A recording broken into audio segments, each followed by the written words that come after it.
Hello, ഇന്ന് നമ്മൾ chicken റോസ്റ്റാണ് ചെയ്യാൻ പോകുന്നത്. വളരെ പെട്ടെന്ന് നമുക്ക് ചെയ്യാൻ പറ്റുന്നൊരു ഈസി റെസിപ്പിയാണ്. എല്ലാവരും ഒന്ന് ട്രൈ ചെയ്തിട്ട് ഫീഡ്ബാക്ക് അറിയിക്കാം. ഞാനിവിടെ 1 കിലോ ചിക്കനാണ് എടുത്തിരിക്കുന്നത്. 1 ടേബിൾ സ്പൂൺ മുളക് പൊടി, 1 ടേബിൾ സ്പൂൺ ഉപ്പ്, 1 ടേബിൾ സ്പൂൺ മഞ്ഞൾപ്പൊടി ഇട്ടിട്ട് നമുക്ക് നല്ല രീതിയിലൊന്ന് മിക്സ് ചെയ്ത് കൊടുക്കുക. എല്ലാ സൈഡും ഒന്ന് മിക്സ് ചെയ്ത് കൊടുക്കുക. എന്നിട്ട് നമുക്കിതൊരു അരമണിക്കൂർ റെസ്റ്റ് ചെയ്യാൻ വെക്കാം. അപ്പോൾ ഏകദേശം മിക്സൊക്കെ ചെയ്തിട്ടുണ്ട്. ഇനി നമുക്ക് ഇതിൻ്റെ മസാല നോക്കാം. പാന് നല്ല ചൂടായി വരുമ്പോൾ 1 ടേബിൾ സ്പൂൺ കൊത്തമ്പരി ഇടുക, 1 ടേബിൾ സ്പൂൺ കുരുമുളക്, 1 ടേബിൾ സ്പൂൺ ജീരക ഇട്ടിട്ട് നമുക്ക് വറുത്തെടുക്കാം. കറി ലീവ്സ് ഒന്ന് ഇട്ട് കൊടുക്കുന്നുണ്ട്. എന്നിട്ട് നമുക്ക് ഇതിനൊന്ന് വറുത്തെടുക്കാം.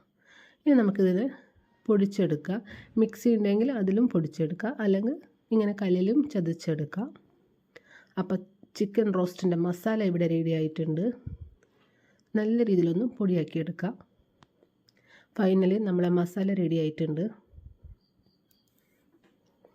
ഇനി ഒരു പാൻ എടുക്കുക, അതിൽ കുറച്ച് എണ്ണ ഇട്ട് കൊടുക്കുക. എണ്ണ നല്ല ചൂടായി വരുമ്പോൾ 1 ടേബിൾ സ്പൂൺ കടുക്, ഇഞ്ചി വെളുത്തുള്ളി 1 ടേബിൾ സ്പൂൺ എടുക്കുക, 2 പച്ചമുളക്, കറി ലീവ്സ് ഇട്ട് കൊടുക്കുക.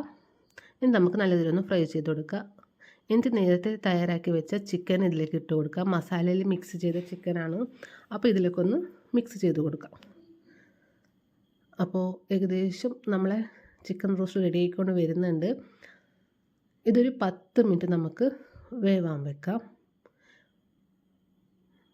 ഫൈനലി ചിക്കൻ വെന്തിട്ടുണ്ട്. ഇനി 1 table spoon chilli flakes, garam masala 2 table spoon, നേരത്തെ തയ്യാറാക്കി വെച്ച മസാല ഇതിലേക്ക് ആഡ് ചെയ്ത് കൊടുക്കുക. ആവശ്യത്തിന് ഉപ്പിട്ട് കൊടുക്കുക. ഞാനിവിടെ 3 സവാള ആണ് എടുത്തിരിക്കുന്നത്, അതൊന്ന് ഇതിലേക്ക് ഇട്ട് കൊടുക്കുന്നുണ്ട്. എന്നിട്ട് നല്ല രീതിയിലൊന്ന് മിക്സ് ചെയ്ത് കൊടുക്കുക. നല്ലോണം മിക്സ് ചെയ്യണം.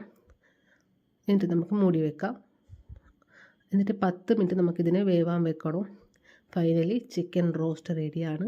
ചപ്പാത്തിയുടെ കൂടെ ദോശയുടെ കൂടെ കഴിക്കാൻ ഭയങ്കര ടേസ്റ്റാണ്. എല്ലാവരും ഒന്ന് ട്രൈ ചെയ്ത് നോക്കും.